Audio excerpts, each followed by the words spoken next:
এখানে যে সমস্ত আসনগুলো আমরা এই প্রাথমিক পর্যায়ে এনেছি এবং ভবিষ্যতে আরো অনেক কিছু আসবে, আপনার সামনে আরো একজন মাননীয় কথা বলবেন।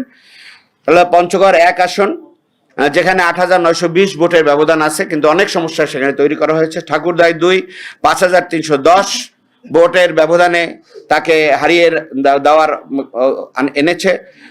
দিনাজপুর 3 4,589, দিনাজপুর 5 4,831 ভোটের ব্যবধানে, লালমনিরহাট 1 9,141, লালমনিরহাট 2 8,191, গাইবান্ধা 4 3,334 ভোট, 3,034 ভোট, বগুড়ায় 2,156 vote, Bogura 3, Sirajganj 1 8,400 vote, Jessore 3 7,894 vote, Khulna 3 8,835 vote, Khulna 5 2,608 vote আমাদের সেক্রেটারি জেনারেল আসন।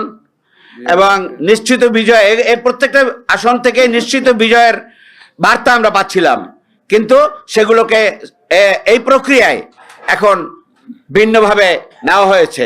আমরা আশা করি পুনর্গণনা হলে এগুলো ফিরে আসবে ইনশাল্লাহ। বরগুনা 1 4,146, বরগুনা 2 6,413, ঝালকাঠি 1 6,890, পিরোজপুর 2 8,288, ময়মনসিংহ 1 6,505, ময়মনসিংহ 1 রিক্সা।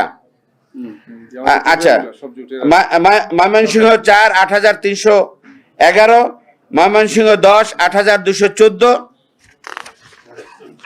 Kishoreganj 3 9,990, Dhaka 7 1,315 vote, 1,315 vote, Dhaka 8 5,239 vote, Dhaka 10 2,988 vote, Dhaka 13 2,320 vote, Dhaka 17 4,399 vote, Dhaka 13 জনাব মামুনুল হক সাহেবের রিক্সা মার্কা,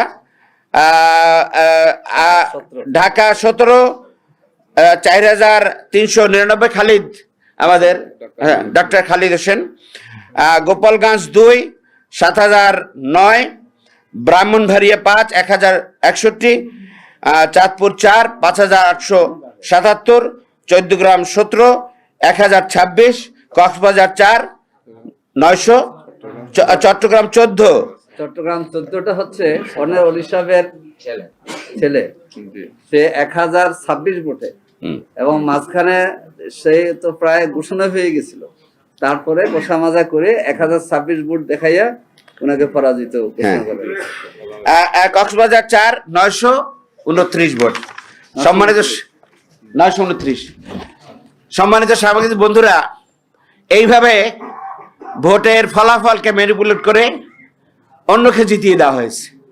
আমরা আপনাদের মাধ্যমে জাতিকে জানাতে চাই যে এখানে পুনঃগণনা করলেই সত্য প্রকাশিত হবে এবং নিশ্চিত বিজয়ী যারা হয়ে যাদেরকে পরাজিত করা হয়েছে তারা বিজয়ী আসবেন ইনশাআল্লাহ।